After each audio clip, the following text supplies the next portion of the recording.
Long ago, a soldier named Odysseus helped the Greeks defeat their enemies, the Trojans, in a long and bloody war.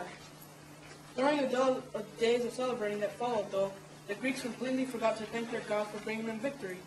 And believe me, Greek gods get angry when you humans don't say thank you.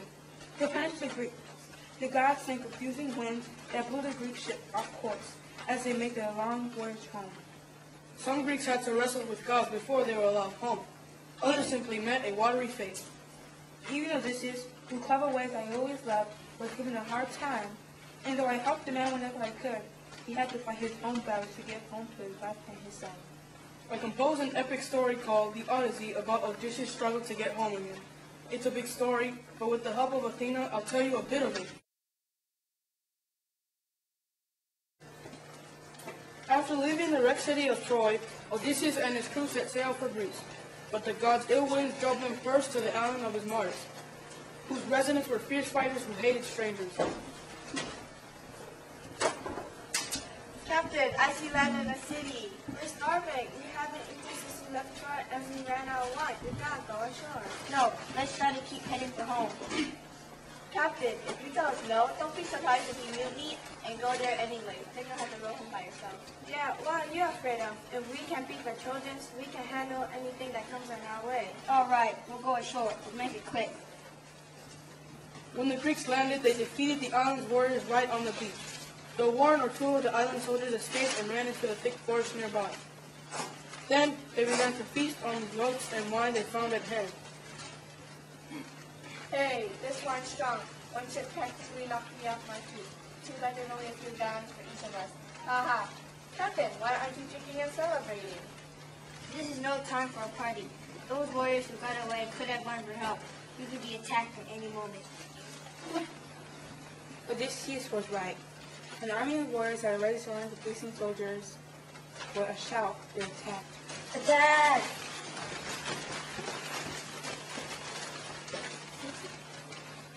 The Greeks were caught off guard, but Odysseus organized a brilliant retreat. He and his men made it back to their ship, though many lives were lost. As the Greeks mourned their dead comrades, Odysseus warned the crew. We lost more soldiers just now at Isthmus than we did in Troy. We can't afford to be careless. I hope I can keep them in mind until we get home. For 9 days, the sea and wind became mysteriously cold. The men roared but seemed to get nowhere. Supplies were again running low. But then a powerful current brought them to an island that looked peaceful. What can happen to us there, Captain? We've got to go ashore for more water, or we'll die of thirst. Listen to me. This time, we're going to send a search party to explore the island first. They can tell us if it's safe. You two, go with him and see if the islanders here are peaceful. Be back before sunset. Aye, aye, Captain.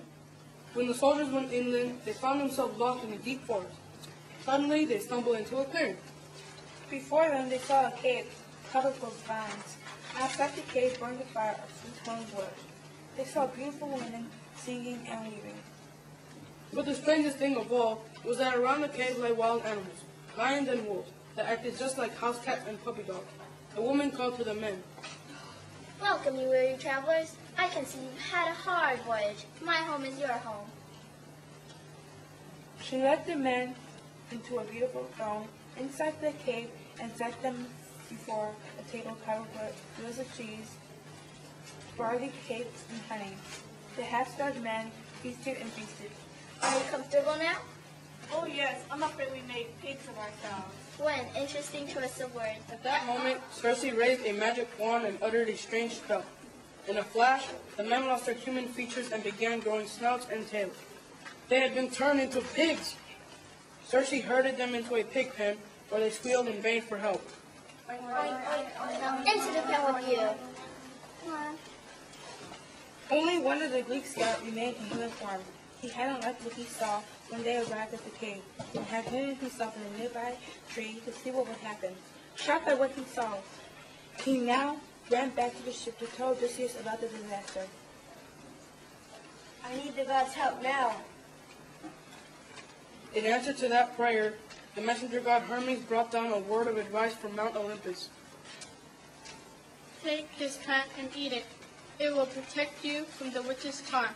but you must face her yourself if you want to free your companions. So Odysseus started the difficult hike through the island forest, punching his special gifts from Hermes all the while. At last, he reached the witch's cave.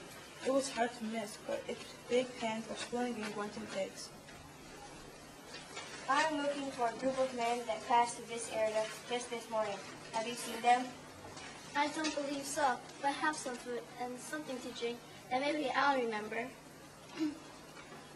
Circe took Odysseus into the same table that was set with yet another feast. When he had eaten and drunk, the witch smiled and raised her wand. Now into the pen with you. You'll be the head pig. But Odysseus, still a man, pulled out his sword and shouted. No more tricks. You see, the gods are on my side. I turn my men back into the day when we were. Be quick about it. And so she did. Not long afterwards, Odysseus and his men shoved off from the frightening island and set sail for home once again.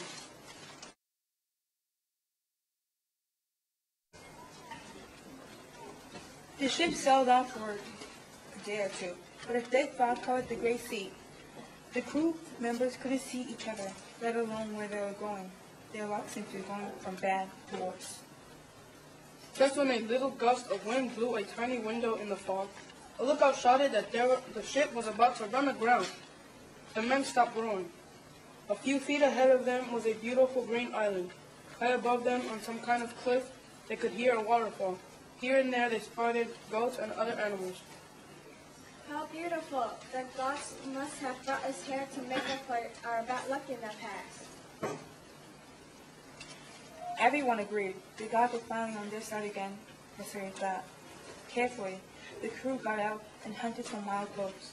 They cooked up a meal and were pleased to be left in peace. Before we leave, I'd like to know who lives on this island.